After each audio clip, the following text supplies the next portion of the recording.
바리새인과 세리의 기도 비유라는 제목으로 함께 은혜를 나누겠습니다. 토레이 목사님에게 어느 날 어떤 여자 성도님이 찾아왔어요. 목사님, 저는 집회를 많이 참석하고 예배를 많이 드려도 아무리 기도 많이 하고 예배해도 하나님의 은혜가 실감나지 않아요. 나는 구원받았다는 확신이 오지 않고 믿어지지 않아요. 왜 그럴까요? 이렇게 목사님에게 질문했어요. 여러분, 어떤 분이 저한테 와서 목사님, 나는 예배 드리는데 감동도 없고 왜 이렇게 예배가 지루하고 빨리 끝나서 집에 갔으면 좋겠습니다. 아니, 예배 드리기 시작하기도 전에 그런 사람이 있어요. 한번 여러분 자신이 오늘 이 여자 성도님의 질문에 한번 여러분에게 한번 반영해서 한번 생각해 보세요. 이 말을 듣고 토레이 목사님은 고민하고 있는 이 여자 성도님에게 중요한 기도를 가르쳐 줬습니다. 성도님, 오늘부터 돌아가셔서 다른 기도는 하지 마시고 이 한 가지 기도만 계속 하십시오. 하나님, 저 자신을 보여주십시오. 따라서 볼까요? 하나님, 저 자신을 보여주십시오. 한 주간만 계속 기도하시기 바랍니다. 하나님, 저 자신을 보여주십시오. 그래서 목사님의 충고를 따라 이 여자 성도님은 집에 돌아가서 계속 기도했습니다. 하나님, 저 자신을 보여주십시오. 내가 하나님 앞에서 어떤 사람인가를 보여주십시오. 따라서 볼까요? 하나님, 저는 하나님 앞에서 어떤 사람입니까? 하나님, 여러분 어떤 사람이라고 말해요?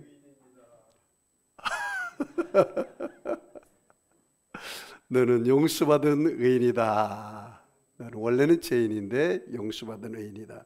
그 말씀이 들려주면 좋겠어요. 이 기도를 계속하던 부인은 마침내 자기 자신의 모습이 깨달아지기 시작했습니다. 하나님 앞에 자신이 추하고 불결하고 머리끝에서부터 발끝까지 성한 것이 없는 모습을 발견했습니다. 마침내 그녀는 자신의 죄악을 보고 어찌할 줄 몰랐습니다. 그리고 이 죄악의 짐을 잔뜩 지고 절망에 빠진 모습으로 일주일 만에 토레이 목사님을 찾아왔습니다. 목사님, 이제 죽어버리고 싶습니다. 어이, 왜 그래요? 그랬더니 나 자신을 내가 보니까 나는 완전히 죄덩어리고 죄투성이고 내 머리끝에서 발끝까지 봤더니 나는 하나님께 쓸만한 것이 하나도 없습니다. 차라리 안 태어났으면 좋았을 뻔했습니다. 아유, 죽어버리고 싶습니다. 나는 머리끝에 발까지 죄악밖에 안 보입니다. 이때 목사님이 이 부인에게 이렇게 말합니다. 이제부터는 십자가를 보여주십시오라고 기도하십시오. 따라서 볼까요? 주여, 저에게 십자가를 보여주세요. 십자가를 보여주세요. 어떤 분은 예수 믿기 전에 정말로 그 꿈속에서 예수님을 만났다는 거예요. 그리고 예수님 만났는데 빨리 믿고 나와야 하는데 수십 년이 지난 후에 우리 교회에 왔어요. 어느 분인지 말하지 않겠습니다. 십자가를 보여주십시오. 그렇게 기도했어요. 그때 진실한 의미에서 이 십자가 의미를 깨달아기 시작했습니다. 이 여자분이 십자가를 보여달라고 여자 성도님이 기도했더니 예수님께서 자기를 죄를 예수님이 짊어지고 가는 환상이 보이기 시작해요. 내 죄를 지고 예수님께서 십자가에서 고통당했구나. 내 죄 때문에 예수님이 십자가에서 죽으셨구나. 그 사실을 깨달아지는 거예요. 예수님이 찔림은 우리 허물 인하며 예수님이 상함은 우리 죄악을 인함이라. 예수님이 징계를 받음으로 우리가 평안을 누리고 예수님이 채찍에 맞음으로 우리가 나음을 입었도다. 우리는 나의 양 같아서 그릇 행하여 각기 책일로 갔지만 하나님께서는 우리 무리의 죄악을 예수님께 담당시키셨도다. 그것이 깨달은. 따라서 볼까요? 예수님이 나의 죄악을 담당하셨습니다. 이걸 깨달은. 예수님이 십자가를 바라보니까 아니 머리끝에서도 발끝까지 죄악투성이라 이 죄짐이 무거워서 그냥 죽어버리고 싶었던 이 여자 성도님이 예수님을 바라보고 예수님을 십자가를 보기 시작하자 예수님이 자기의 죄악을 담당하고 그 십자가의 그 보혈의 능력으로 용서받은 사람이 된 것을 알게 된 겁니다. 할렐루야. 예수님께서 그 여인의 모든 세속과 더러움을 담당하시고 내게 의로움을 주시고 내게 기쁨을 주신 것을 깨닫게 된 거예요. 예수님의 십자가를 바라보고 시작해서 주님, 예수님 십자가를 보여주십시오 할 때니 그 십자가를 통해서 예수님이 나의 연약과 질병을, 슬픔을 담당하고 자기에게 건강과 치료와 기쁨을 주신 모습을 보게 되었어요. 예수님께서 자기의 모든 저주와 가난을 담당하시고 자기에게 아브라함의 복과 형통을 준 것을 보게 되었어요. 예수님이 자기 문제와 실패를 담당하고 응답과 성공을 준 것을 바라보게 되었어요. 예수님께서 자기의 절망과 낙심을 담당하고 소망과 용기를 준 것을 바라보게 되었어요. 예수님께서 자기 사망과 지옥과 음부를 담당하고 부활 영생 천국을 준 것을 바라보게 되었어요. 너무너무 기뻤습니다. 그리고 목사님이 와서 목사님 이제야 내가 살 것 같아요 그러더라고요. 따라서 볼까요? 하나님, 내가 누굽니까? 하나님, 십자가를 보게 하옵소서. 십자가를 보여주십시오. 여러분 그렇게 하나님 앞에 기도하시기 바랍니다. 요한일서 1장 7절 말씀에 따라서 볼까요? 예수의 피가 우리를 모든 죄에서 깨끗하게 하실 것이요. 여러분의 죄를 누가 깨끗하게 해요? 예수의 피가. 만일 우리가 우리의 죄를 자백하면 저는 미쁘시고 의로우사 우리 죄를 사하시며 우리를 모든 불의에서 깨끗하게 하실 것이요. 여러분 진짜 복음 메시지가 뭐냐? 오늘 이 여자 성도님이 자기가 누군 줄을 발견하고 내가 누군 줄 발견하면 죄인인 줄 알면 용서가 필요해요.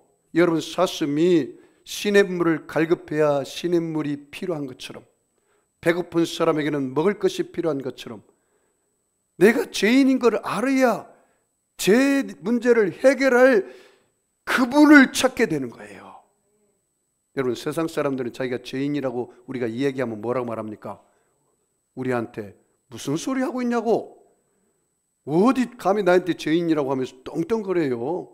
죄인인 줄 자기들은 인식하지 않고 살아요. 죄인인 줄. 여러분 로마서 3장 23절에 모든 사람이 죄를 범하였음에 하나님의 영광에 이르지 못한다. 모든 사람은 다 뭐예요? 죄인인 것을 알면 이 죄의 문제를 해결하기 위해서 누군가를 찾아야 돼요.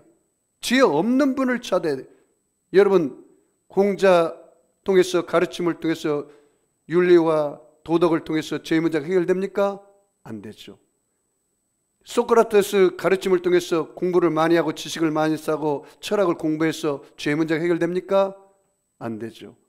석가모니 가르침을 통해서 자기 공덕으로 자기 노력으로 자기가 어느 반열에 올라가서 자기 힘으로 이 죄의 문제가 해결됩니까? 안 되죠. 그건 자기 의요. 그것이 더 큰 문제예요. 죄 없는 분 예수님이 와서 저와 여러분의 죄를 담당하셨습니다. 여러분 예수님을 믿으시면 아멘 하겠습니다.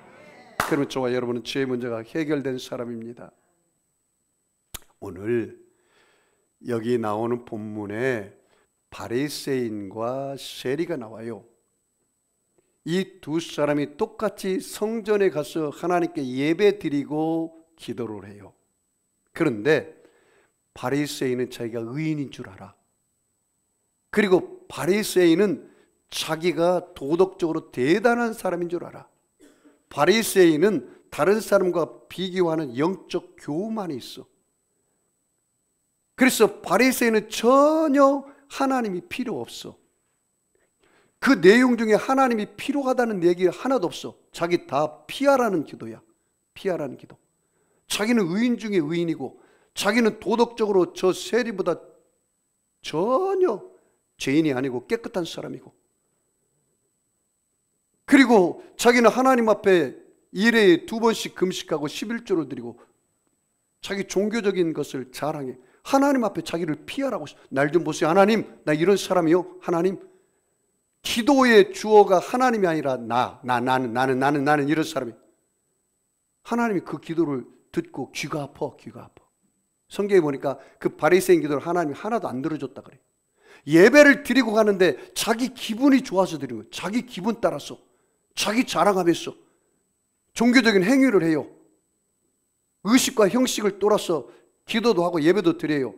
열심히 기도도 해요. 근데 나갈 때 응답 받고 가요? 안 받고 가요? 응답 안 받고 가요. 그런데 이 세리는 세금 걷는 사람이에요. 그 당시에 세금을 걷어가지고 로마에게 바치고 가끔은 자기 호주머니 들어가기도 하고 그런 사람이에요. 그러니까 이 세리는 자기가 누군 줄 알아. 뭔 줄 알아요? 자기가 죄인인 줄 알아. 죄인은 뭐가 필요해? 용서가 필요해. 예수님이 필요해. 하나님이 필요해. 여러분 오늘 기도 왔는데 나는 목사님 나는 하나도 필요한 것이 없습니다. 그러면 사슴이 시냇물 찾듯 갈급한 심령으로 안 왔기 때문에 자기 만족으로 사는 사람이에요. 자기 의가 가득한 사람이에요. 그건 교만한 사람이라고 그래요. 교만한 사람. 네, 여러분 질문해 보겠습니다. 누가 교만한 사람이에요?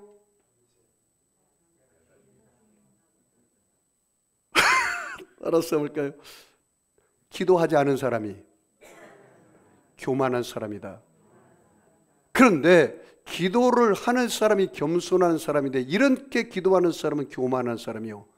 자기를 주장하고 자기 의의를 자랑하고 자기 있는 것을 다 자랑하면서 다른 사람을 업신여기고 이런 사람이 또 교만한 사람이에요. 겸손한 사람은 하나님 나는 죄인입니다. 내 힘으로 살 수 없습니다. 나는 하나님이 필요합니다. 하나님의 지혜가 필요합니다. 하나님의 능력이 필요합니다. 하나님의 도우심과 하나님의 은혜를 구하는 사람이 겸손한 사람이에요. 교회에 와가지고 여러분 하나님 은혜를 구하세요. 교회에 와가지고 하나님의 도움을 좀 구하세요. 예? 그게 겸손한 기도예요. 이게 세리의 기도예요. 따라서 볼까요? 주여, 주님 없이는 살 수 없습니다. 주님 한 분만으로 만족합니다. 자, 오늘 그럼 한 걸음 더 나아가 말씀에 들어가서 그 여자 성도님이 자기를 발견하지 못할 때는 자기가 뭐가 필요한지 몰라. 그런데 발견하고 죄인인 줄 알고 나서 그 죄 때문에 자기가 죽어버리겠다는 거예요. 그런데 이 죄 문제를 해결하신 예수님 십자가를 바라보니까 이제는 살 것 같아. 오늘 여러분이 이 말씀을 통해서 여러분 내 자신이 정말 바리새인의 신앙생활을 하는지 그렇지 않으면 이 세리의 신앙생활을 하는지 깊이 반성해야 돼요. 자, 볼까요? 9절 같이 읽습니다. 또 자기를 의롭다고 믿고 다른 사람을 멸시하는 자들에게 이 비유로 말씀하시되, 거기 봐요. 자기를 의롭다라는 단어 출처와요. 이 지금 바리새인이거든요. 자기를 의롭다고 생각해요. 여러분은 여러분의 의로 삽니까? 하나님 의로 삽니까? 바리새인은 자기 의로 살아. 자기는 죄가 없다고 생각해. 그러니까 자기 죄를 회개한 내용이 하나도 없어. 하나님의 자리에 올라가서 사람들을 비판하고 판단하고 저 세리와 같지 않는 것을 감사하고 있어. 세상에 이런 어리석은 기도가 어디 있냐 이 말이요. 그러면서 뭐라고요? 나는 의롭다고 믿고 다른 사람을 멸시하는 자들, 멸시라는 단어 출처와요. 누구를 멸시하고 있어요? 저 세리를 멸시하고 있어요. 세리를. 하나님, 나는 이제 김집사보다 낫죠? 난 박집사보다 낫죠? 난 죄 안 짓고 왔거든요. 하나님, 내가 박집사, 김집사 보니까 죄 엄청 짓던데.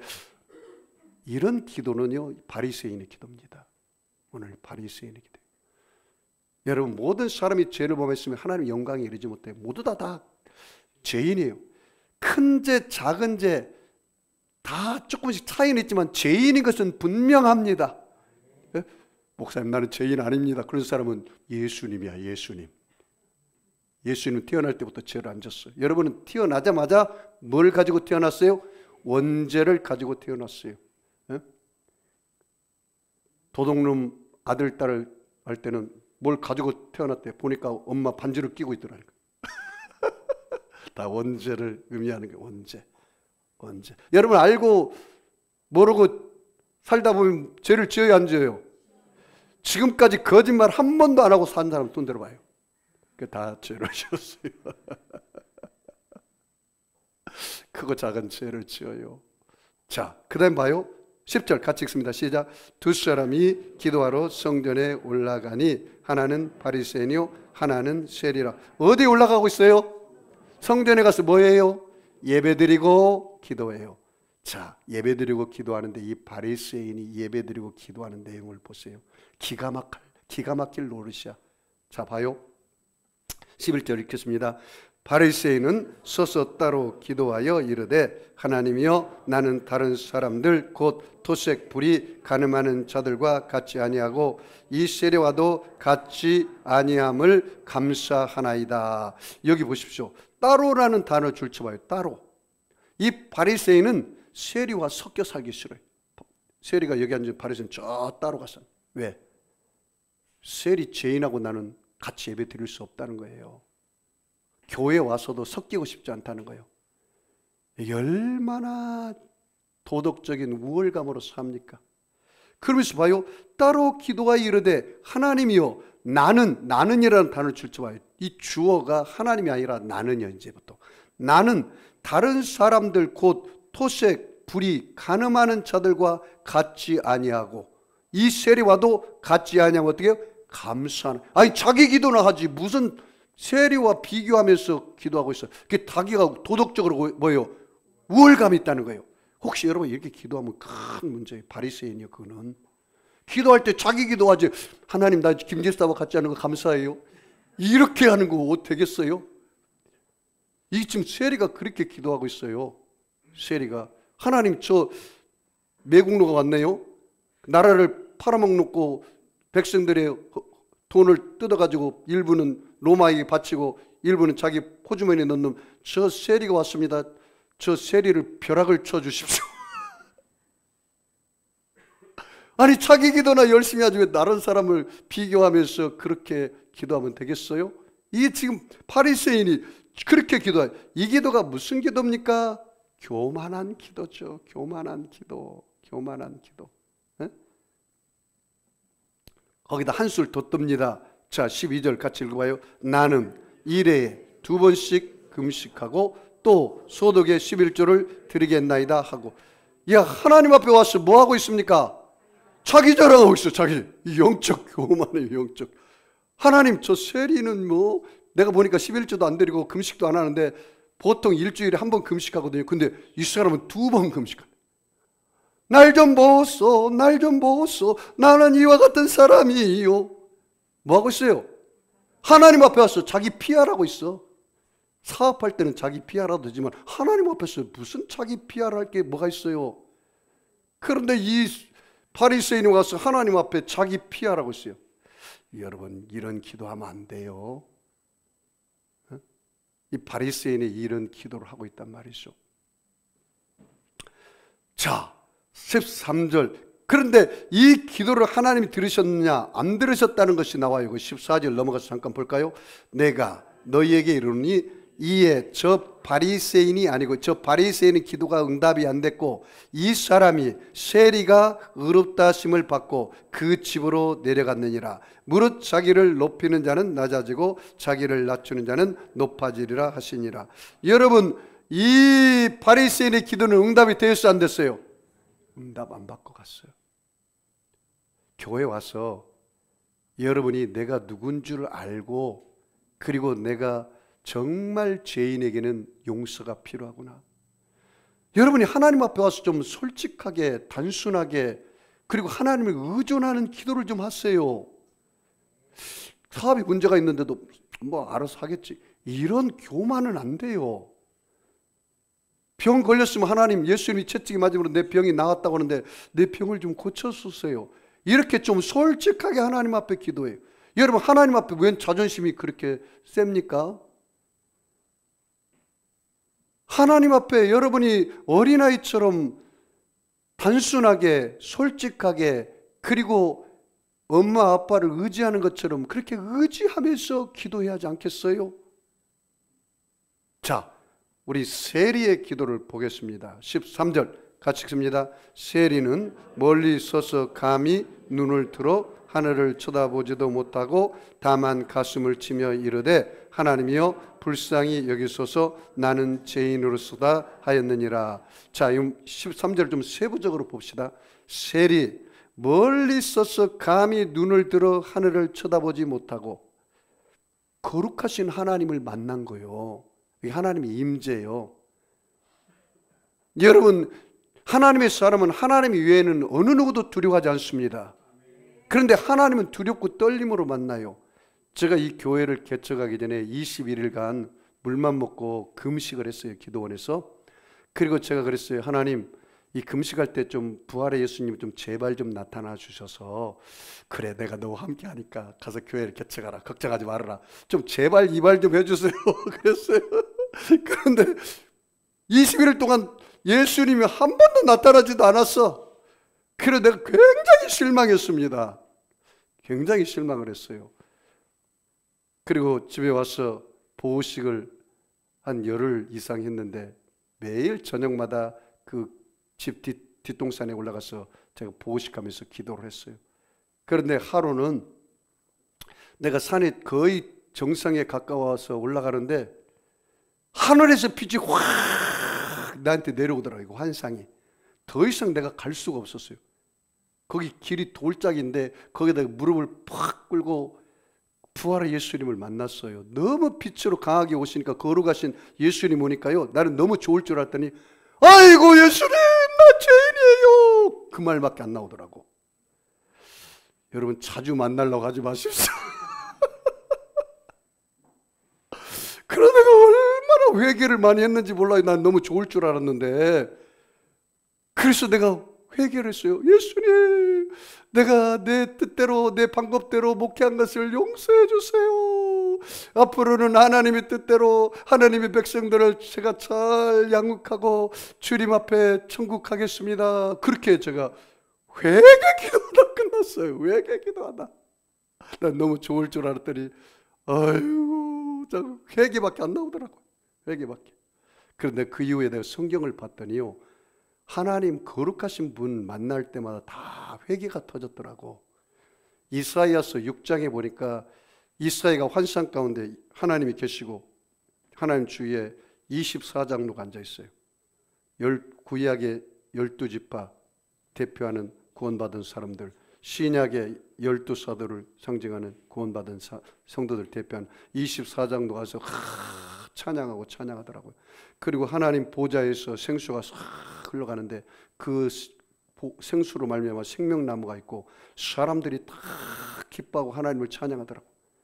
눈물이 없고 기쁨이 넘치고 또 슬픔이 없고 아픔이 없고, 거기서는 잠을 안 자도 사람들이 피곤하지 않더라고. 그걸 먹어도 다 가스로 나가서 화장실이 없더라고. 여러분, 천국 가면 화장실이 없습니다. 그렇게 좋더라고.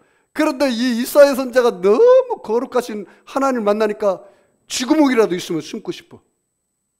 그러면서 화로다 화로다 나는 죄로다, 이 화로 말미암아 내가 죽게 되었도다. 그런데 천사가 그 제단에 있는 숯불을 가다가 이 이사야 입에다 지지니까 그 죄악이 사라져 버렸어요. 그리고 이 하나님께서 이사야에게 내가 누구를 위하여 갈고 그랬더니 이사야가 주여 내가 여기 있나이다, 나를 보내주소서. 그래서 사명을 받았어요. 지금 이 세리가 그 같은 거예요. 영광 중에 주님을 본 거예요. 오늘 여러분 이 예배에 와가지고 주여 오늘 목사님을 통해서 내가 하나님 앞에 있으니 말씀하여 주시옵소서. 그건 고넬료 같은 기도를 해야 돼요. 따라서 볼까요? 주여 저에게 말씀하여 주옵소서. 제가 하나님 앞에 있습니다. 여러분, 김영수 목사 앞에 있는 게 아니라 누구 앞에 있어요? 하나님 앞에 있는 걸 믿으시죠? 그러면 하나님께서 목사님을 통해서 나에게 무슨 말씀을 하는지, 목사님 어쩌면 나에게 하신 말씀인지, 누가 목사님에게 일러 바쳤나? 이럴 정도로 나에게 들려지는 메시지가 있어야 돼요. 이 세리가 그렇단 말이죠. 자, 우리 13절 다시 봐요. 세리는 멀리 있어서 감히 눈을 들어 하늘을 쳐다보지 못하고 다만 가슴을 치며, 거기 줄쳐봐요. 가슴을 치며. 여러분 봐요. 상상이 가나요? 세리가 지금 하나님의 임재 가운데 있으니까 자기가 얼마나 죄인 것을 가슴을 치며 애통해요. 여러분 진짜 복이 뭔지 아시죠? 마태복음 5장에 뭐라 했습니까? 예수님이 팔복에서 애통하는 자는 복이 있나니 저희가 위로를 받을 것이다. 이게 진짜 복이야. 심령이 가난한 자는 복이 있나니 천국이 저희 것이며, 심령이 교만해가지고 하나님 은혜가 임하지 않아. 그런 사람은 물은 위에서 아래로 흐르는 거예요. 겸손한 자에게 하나님의 은혜가 임하는 거예요. 교만은 패망의 선봉이요 겸손은 존귀의 앞잡이니라. 오늘 하나님 앞에 내가 갈급한 심령으로 왔어. 너무너무 내가 갈급해. 목마름이 필요해. 그런 사람은 목사님 한마디 한마디가 은혜가 되는 거예요. 갈급하니까 생수를 마실 때 그 생수가 얼마나 달고 오묘하냐 이 말이에요. 오늘 여러분 하나님 말씀의 생수를 마시시기 바랍니다. 하나님의 생수를 마실 때 만족함이. 그래서 가슴을 친다. 가슴을 치면서 하나님 나는 죄인입니다. 나를 용서해 주세요. 자기가 누군 줄 알아. 죄인임을 알아. 자기가 목마름이 있어. 그러니까 목마름이 필요한 거야. 주의 도우심이 필요한 거야. 주의 은혜가 필요한 거야. 여러분이 교회 나올 때 이렇게 좀 하세요. 이런 심령으로 주님 앞에 나왔을 때 주님 이 걸어가신 주님 만나러 왔습니다. 내가 일주일 동안 기다렸어요. 주님 나에게 은혜를 주세요. 나는 주님의 은혜 없이는 살 수가 없는 사람입니다. 어린아이처럼 그 부모에게 의존한 것처럼 저와 여러분도 주님을 의지하시기 바랍니다. 여호와를 가까이 하는 게 너희의 복이라. 여호와를 가까이 하는 게 너희에게 복이에요. 자 봐요. 다만 가슴을 치며 이르되, 따라서 볼까요? 하나님이여 불쌍히 여기소서. 나는 죄인이로소이다. 거기 여러분 불쌍히 여기소서라는 문장을 줄쳐보세요. 불쌍히 여기소서. 이것은 헬라어로 힐라스테리온이라는 뜻입니다. 힐라스테리온. 이 속죄소라는 뜻이에요. 여러분 이스라엘 백성들은 구약에 대제사장이 1년에 한 번 지성소로 들어가요. 모든 백성들의 죄를 다 속죄하기 위해서. 그걸 대속죄일이라고 그래요. 7월 11일 날. 그런데 봐요. 여러분 그 성막에 들어가면 성막에 먼저 성막 문이 있는데 거기 성전 뜰이 있어요. 성전 뜰에는 롯자단이 있어요. 롯자단에서 양이나 염소나 송아지를 잡아요. 그래서 그 피를 가지고 대제사장이 그 속죄소에 들어가는 거예요. 그래서 성전 뜰에는 롯자단이 있고 그 다음에 물두멍이 있어서 피 손에 묻은 걸 다 씻어요. 그리고 성수에 들어가면 왼쪽에 7 금초대가 있어요. 그래서 그 성막을 창문이 없기 때문에 환하게 비춰줘요. 그러다가 성령님을 상징해요. 그리고 오른쪽에는 12 떡상이 있어요. 12지파를 상징하는 떡을 매일 뜨끈뜨끈한 떡을 올려요. 그것은 하나님 말씀을 상징해요. 사람이 떡으로만 살 것이 아니요 하나님의 입에서 나온 모든 말씀으로 살 것이니라. 그리고 성소와 지성소 사이의 한 가운데에 바로 향단이 있어요. 향을 피워요. 그래서 그건 기도의 향이에요. 그래서 여러 가지 날짐승들이 들어오지 못하도록 향을 피우는 거예요. 그리고 그 성소와 지성소 사이에 휘장을 가려놨어요. 휘장. 그리고 예수님께서 십자가에 죽으실 때 내가 다 이뤘다 테텔라스타이 할 때 뭐가 찢어졌죠? 휘장이 위에서 아래로 쫙 찢어졌어요. 그 휘장을 예수님의 육체라고 말해요. 육체. 예수님께서 십자가에 죽으심으로 이제는 성소와 지성소 사이에 휘장이 찢어져서 대제사장만 들어가는 게 아니라 이제 누구든지 때를 따라 돕는 은혜를 꾀하여 은혜의 보좌 앞에 담대히 나갈 수 있어요. 뭘 의지하고? 예수의 피를 의지하고. 그런데 1년에 한 번씩 대제사장이 그 지성소에 들어가는데 거기에는 거기에 법궤가 있어요. 법궤 아론의 쌍난 지팡이가 있고 십계명의 돌판이 있고 거기에 만나가 들어 있어요. 그런데 이 법궤 위에 속죄소가 있어요. 속죄소. 거기에다가 제사장이 피를 뿌려요. 그리고 피를 발라요. 피를 부어요. 그러면서 백성들의 죄를 용서해달라고 하는 것이 바로 주여 나를 불쌍히 여겨 주소서 그 말이에요.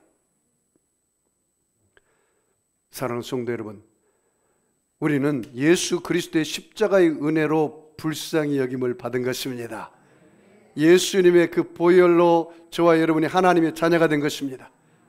따라서 볼까요? 영접하는 자, 그 이름을 믿는 자들에게는 하나님의 자녀가 되는 권세를 주셨느니라.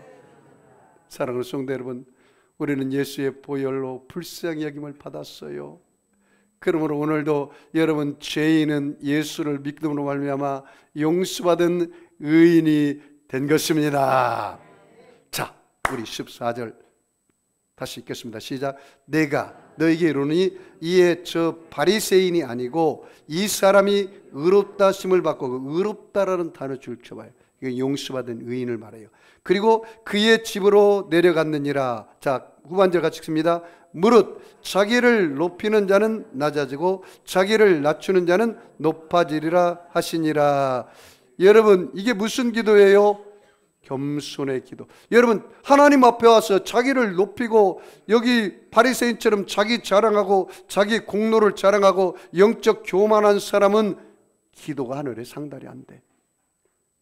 그런데 오늘 뭐라 했냐면 이 세리의 기도를 다 하나님이 응답하셨다, 그렇게 말하고 있어요. 세리의 기도를. 여러분, 그 락펠러가 미국의 최대 부자인데요, 지금도 전무후무한 맨하탄에 가면 락펠러 재단의 거리가 있어요. 꼭 한번 가보세요. 나중에 미국 가면 락펠러 깃발이 쫙 있더라고. 그 빌딩이 다 락펠러 재단 거예요.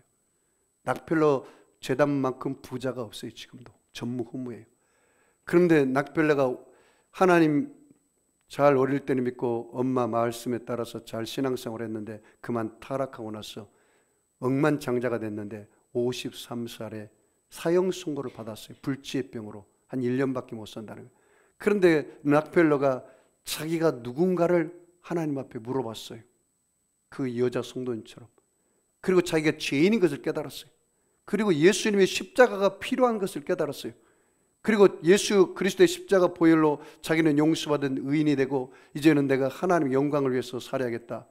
그리고 내가 선한 영향력을 끼치며 살아야겠다. 그런 각오를 했습니다.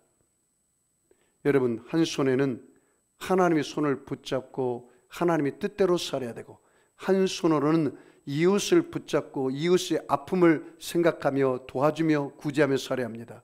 그것이 십계명의 완성입니다. 하나님을 사랑하고 내 이웃을 내 몸처럼 사랑하며 살아라. 그의 어머니의 유언이, 교훈이 그와 같았어요. 그 10가지 잠깐 읽어드릴게요. 들어보세요. 오늘 본문 내용은 거의 굉장히 중요하게 매치가 됩니다. 첫 번째, 그의 어머니가 신앙교육을 락펠러에게 이렇게 이야기했습니다. 하나님을 친아버지 이상으로 섬겨라. 친아버지가 생계를 위해 필요한 모든 것을 공급하지만 더 중요한 공급자는 바로 하나님이시다. 두 번째, 목사님을 하나님 다음으로 섬겨라. 목사님과 좋은 관계 속에서 하나님 말씀을 듣고 따르는 것이 축복된 길이기 때문이다. 혹시 저와 관계가 안 좋은 사람은 빨리 회복하시기 바랍니다. 왜냐하면 목사님과 관계 안 좋은 사람은 목사님 말을 할 때 귀를 딱 닫아요. 그러니까 은혜가 안 되고 그리고 복을 못 받아. 내 목사님과 관계가 안 좋으면 빨리 회복하고, 그래서 말씀을 들어야 돼요. 이 어머니가 그렇게 가르쳐줬어요. 너는 하나님 다음으로 목사님을 잘 섬겨라. 여러분, 나를 잘 섬겨라는 뜻은 아니에요. 그냥 미워하지는 말고 그냥 사랑만 해주세요. 그 다음에 세 번째, 주일 예배는 본교에서 드리라. 하나님의 자녀로서 교회에 충성해야 하며 가능한 주일 예배만큼은 본교에서 참석하여 예배드리는 것이 중요하기 때문이다. 나도 여러분들이 권면합니다. 해외로 갔을 때는 어쩔 수 없지만 본교에 저기 목사님 나 저 목포에 있는 데서 예배드리고 오겠습니다. 그 명절 때는 가능하지만 명절이 아닌 이상은 반드시 와서 드리기 바랍니다. 명절 때는 부모님 교회 가서 드리는 것도 괜찮아. 그런데 일 보다가 있으면 꼭 와서 예배를 드려야 돼. 그 다음에 네 번째는 오른쪽 주머니는 항상 11조 주머니로 하라. 이 말은 11조는 하나님의 것이므로 먼저 구별한 후 나머지를 가지고 필요하면 사용해야 함을 가르쳐 주고 있습니다. 오른쪽 주머니는 반드시 11조 주머니로 하라. 그 하나님 거니까 네 것처럼 쓰지 말아라. 그래서 여러분, 락펠러 재단에요 11조를 드리는 부서가 따로 있었어요. 그 직원만이요 50명이 넘어. 그 11조를 가지고 그 하나님께 드리고 구제하고 교회 세우고, 여기 맨하탄에 가장 아름다운 리버사이드 교회가 있어요. 강가에 지어진 그 아름다운 교회가 락펠러가 하나님께 드린 11조로 교회를 세우고요. 그리고 미국의 락펠러 재단이 세운 대학교, 도서관, 교회가 수없이 많아요. 그 다음에 5번째, 아무도 원수로 만들지 말라. 다른 사람과 관계가 좋지 않으면 사람들이 거리를 두기 때문이다. 그러니 원수를 두지 말아라. 6번째는 아침에 목표를 세우고 기도하라. 하루 시작하기 전 오늘 해야 할 일을 하나님께 맡기며 하나님이 모든 일이 함께하여 주실 것을 온전히 믿는 기도가 필요하다. 7번째는 잠들기 전 하루를 반성하는 기도를 하라. 알게 모르게 계속적으로 짓는 죄를 가능한 빨리 회개하여 죄로 인한 어려움과 고통을 피할 수 있기 때문이다. 여러분, 잠들기 전에 침대 밑에서 무릎 꿇고 성부 하나님께 7가지 감사, 성자 하나님께, 성부 하나님께 5가지 감사, 성자 하나님께 7가지 감사, 성령 하나님께 4가지 감사를 하고 있는 사람 손 한번 들어봐요. 그렇게 내가 가르쳤는데도 한 사람도 없단 말이에요. 이거 설교 다시 해야겠네, 그 설교를. 예? 실천할 때까지. 이야, 배짱도 좋네요, 여러분. 성부 하나님께 5가지 감사, 택하심, 사랑하심, 인도하심, 양자 삼으심, 은혜 주심, 감사하세요. 하루 일과 마무리할 때. 그 다음에 성자 하나님께 7가지 감사, 나의 죄를 위해서 십자가에 죽어주심, 지금도 살아서 내 안에 역사하시고 새 생명을 주심, 성령님을 보내주심, 구속하심, 제사함을 주심, 계시해 주심, 기업 삼아 주심, 영광이 찬송이 되게 하심. 내가 하나님 영광을 위하여 쓰고 찬송이 되는 삶을 살게 하다. 그 다음에 성령 하나님께 4가지 감사, 인치심, 보증하심, 연약함을 도와주심, 내게 능력을 주셔서 증인의 삶을 살게 하심. 이 4가지 감사 좀 제발 하세요. 예? 여러분의 삶이 얼마나 달라지는지 보세요. 그리고 여러분이 매일같이 저녁마다 반성하면서 하나님께 질문하세요. 애포메이션, 오늘 내가 긍정적으로 살았는가? 그래야 발전해. 빌리브, 오늘 내가 하나님 믿으면서 살았는가? 커미먼트, 오늘 크고 작은 일을 하나님께 맡기고 살았는가? 딜라이트, 오늘도 내가 하나님 바라보고 기뻐하며 살았는가? 엑스펙테이션, 오늘 하나님 일할 것을 내가 기대하며 살았는가? 페인나, 레버 기법, 오늘도 내가 절망하고 낙심하지 않고 살았는가? 글로리파이, 오늘 크고 작은 일을 하나님 영광을 가로채지 않고 하나님께 영광 돌리며 살았는가? 자기를 점검할 줄 아는 사람이 발전합니다. 그래서 이 잠자리 들기 전에 꼭 하루를 반성하고 기도하라. 7번째. 8번째는 아침에는 꼭 하나님 말씀을 읽어라. 하나님께서 말씀하시는 것을 들으려는 시간이 필요하다. 9번째는 남을 도울 수 있으면 힘껏 도와라. 그리고 도와준 일에 대해서 절대로 입으로 나팔 불면 안 된다. 10번째, 예배 시간에 항상 앞에 앉으라. 예배 드리고 말씀 듣는 일에 누구보다도 앞장서서 하려는 노력이 필요하다. 그래서 될 수만 있으면 목사님 얼굴 보이게 앉아야 돼요. 안 보이면 깜빡하면 졸아요. 그래서 목사님 얼굴 보이게 앉아서 예배를 사모하는 마음으로 드려야 돼요. 여러분, 내가 하나님 앞에 예배 한번 제대로 드리면 여러분의 인생이 달라져요. 오늘 이 바리새인은 하나님 앞에 성전에 올라가서 예배드리고 기도하는 자세가 완전히 도덕 무월주의, 종교, 영적 교만, 자기 PR의 기도, 자기가 주어가 되어서 드려지는 기도, 하나님이 받지 않는다요. 이 세리처럼 내가 누군지 알아야 돼. 내가 죄인인 줄 알았으면 이 죄에서 용서받을 예수님이 필요해. 그분을 의지하고 여러분이 살아가는 저와 여러분 되기를 주의 이름으로 축원합니다. 여러분, 아픈 사람 아픈 자를 손 얹으시고 마음이 소원 있는 사람은 가슴에 손 얹으시기 바랍니다. 특별히 오늘 성찬 예배입니다. 성찬을 떼기 위해서 여러분 또 가슴에 손 얹으시기 바랍니다. 전능하신 아버지 하나님, 예수님의 피 묻은 손으로 저들의 머리끝에서 발끝까지 안수하여 주시옵소서. 오늘 예수님이 채찍에 맞음으로 너희가 나음을 입었다기싸우니 저들의 마음의 병을 고쳐 주시옵소서. 환경의 병을 고쳐 주시옵소서. 육체의 병을 고쳐 주시옵소서. 하나님 아버지여, 오늘 자녀의 문제, 물질의 문제, 질병의 문제, 가정의 문제, 부부의 문제 다 가지고 나왔습니다. 우리 아버지여, 문제보다 크신 예수님, 문제를 다 해결하여 주시옵소서. 예수님의 채찍에 맞음으로 우리의 병이 나았습니다. 예수님 우리 대신에 십자가에서 저주를 받음으로 우리의 문제가 응답받았습니다. 오늘 성찬의 능력이 저들에게 흘러가게 하여 주시옵소서. 예수님의 깨뜨리신 살과 흘리신 예수님의 피를 마실 때 모든 십자가의 능력, 구원의 능력이 흘러가게 하옵소서. 성령 충만의 능력이 임하여 주시고, 치료의 능력이 임하여 주시고, 축복의 능력이 임하여 주시고, 응답의 능력이 임하여 주시고, 소망의 능력이 임하여 주시고, 부활 영생 천국의 능력이 임하여 주시옵소서. 축복하며 감사하며 예수님의 이름으로 기도하옵나이다. 우리 성찬에 참여하기 위해서 우리 통성으로 기도하겠습니다. 주여, 할렐루야.